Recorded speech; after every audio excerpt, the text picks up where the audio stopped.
আসসালামু আলাইকুম। হ্যালো প্রিয় লিসেনার্স, কেমন আছো? আশা করি ভালো আছো, ভালোর দলে আছো। যে যেখান থেকে আমাকে শুনছো সকলকে শুভেচ্ছা জানিয়ে নতুন একটা গল্পে সকলকে স্বাগত জানাচ্ছি। আমি প্রতিনিয়ত horror Bangla official BD YouTube চ্যানেলের পক্ষ থেকে তোমাদেরকে ভৌতিক গল্প উপহার দিয়ে থাকি। ভৌতিক গল্প উপহার দিয়ে বলে মিথ্যা কুসংস্কারকে আমি কখনো বিশ্বাস করি না। মিথ্যা কুসংস্কার তোমরা সমাজে রটাবে না। যে যেখান থেকে আমাকে শুনছো, ওপার বাংলা এপার বাংলা, বাংলা ভাষাভাষী যে যেখান থেকে শুনছো সকলকে শুভেচ্ছা অভিনন্দন জানাচ্ছি আমার এই ইউটিউব চ্যানেলের পক্ষ থেকে। আজকের একটা গল্প, গরুর বেশে জিন। গল্প পাঠে আমি বাদল রায়হান আছি তোমাদের সঙ্গে। শব্দ সাউন্ড এডিটিংয়ে তাহমিনা রায়হান মিম, পোস্টার ডিজাইন আরিফিন রায়হান অনন্ত। গল্প শুরু করার আগে একটাই বলবো, ভূতের গল্প বিশ্বাস করা না করা কেবল তোমাদের উপর নির্ভর করে, কিন্তু মিথ্যা কুসংস্কারকে কখনো প্রশ্রয় দিবে না, মিথ্যা কুসংস্কার সমাজে রটাবে না। তো গল্পে ফিরে যাই। গোবিন্দপুরের গ্রামের ছোট্ট একটি কোণে ছিল গরুর বেশ। গ্রামের প্রাচীন বৃদ্ধরা বলতেন এখানে একসময় একটি ভয়ানক অন্ধকার ঘটনা ঘটেছিল। গ্রামের সবাই জানতো রাত হলে গরুর বেশে অদ্ভুত আওয়াজ শোনা যেত এবং গরুগুলো ভয় পেতে থাকতো। তবে সেই সময়ে বাচ্চারা এই সমস্ত গল্প শুনতে মজা করত। তাদের মধ্যে ছিল আরিফ, একটি নতুন যুবক যিনি তার পরিবার নিয়ে সেখানে বসবাস করতেন। একদিন আরিফ গরুর বেশে গিয়ে দেখলো কিছু অদ্ভুত ঘটনা। গরুগুলো একসাথে মূর্ছিত হয়ে পড়ে এবং একটি অন্ধকার ছায়া গরুর ভেষের মাঝে ঘুরতে থাকে। প্রথমে আরিফ একটি কিছু পুরনো কুসংস্কার অংশ হিসাবে ভাবতে চাইল, কিন্তু পরবর্তীতে যখন আর কিছুই অস্বাভাবিক ঘটল না, তখন তার মনে হলো যে এটা সত্যিই কিছু হয়েছে। আরিফ গ্রামের প্রাচীন মানুষের কাছে গেল, যারা সবসময় গ্রামের সম্পর্কিত পুরনো গল্প বলতেন। তারা তাকে জানালেন বহু বছর আগে এখানে এক বিপজ্জনক ঘটনা ঘটেছিল। একদা এখানে একটি বড় শ্মশান ছিল। সেখানে গ্রামের মানুষদের মৃত দাহ করা হতো, কিন্তু এক রাতে এক অদ্ভুত ঘটনা ঘটেছিল।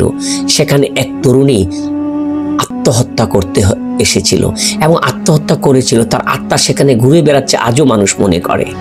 সেই তরুণীর আত্মহত্যা করার পর থেকে আত্মা শান্তি ফিরে পায়নি এবং তার আত্মা গরুর বেশে এবং শ্মশানের আশেপাশে ঘুরে বেড়াতো। সেটা গ্রামবাসী মনে করেছিল সবসময়। আর গ্রাম মানুষগুলো সেই শ্মশানের আশেপাশে ঘুরে বেড়ায়নি কিংবা গরুর বেশে সেখানে আর যায়নি। প্রথমে আরিফ এসব কথাগুলো বিশ্বাস করতে পারেনি, তবে পরবর্তীতে অনুমান করলো যে কিছু অদৃশ্য শক্তি তাকে ঘিরে রেখেছে। গরুদের ভয়ানক আচরণ, শব্দ এবং অদৃশ্য উপস্থিতি তাকে বুঝিয়ে দিল যে কিছু রহস্য সেখানে রয়ে গেছে। এক সন্ধ্যায় আরিফ গরুর বেশে একা যেতে সিদ্ধান্ত নিল। রাত হয়ে গিয়েছিল এবং গ্রামান্তরের সমস্ত মানুষ ঘুমের রাজ্যে হারিয়েছিল। কেউ জাগেনি। আরিফ ঠিক করেছিল সে ওখানে যাবে। গরুর বেশে প্রবেশ করলো। আরিফ এক অদ্ভুত অনুভূতি পেতে থাকলো। গরুগুলির মাঝে কিছু এক অন্ধকার শক্তি ঘুরছিল। হঠাৎ তার সামনে একটি আকাশী ছায়া তৈরি হয়, যেন কেউ সামনে দাঁড়িয়ে আছে। আরিফ কিছুটা ভয় পেল। আরিফ চিৎকার করতে চাচ্ছিল, তার কণ্ঠ রোধ করে কে যেন আটকে দিচ্ছে, গলা চেপে ধরেছে। সে কিছু বলতে পারছে না, সে কোনো শব্দ করতে পারছিল না। সে অনুভব করলো যেন কিছু অদৃশ্য হাত তার হাতে টান ধরেছে, বুকে চাপ দিয়ে রেখেছে। এরপরে সে শুনতে পেল একটি কণ্ঠ, তুমি এখানে কেন এসেছো? সেই কণ্ঠ ছিল স্পষ্ট, কিন্তু কেউ ছিল না। কে কণ্ঠ আরিফ জানতে চাইল, কিন্তু আরিফের ভয় হাড় হিম হয়ে গেল। আরিফ গ্রামের এক পণ্ডিত মানুষের দেখতে গেল পরের দিন।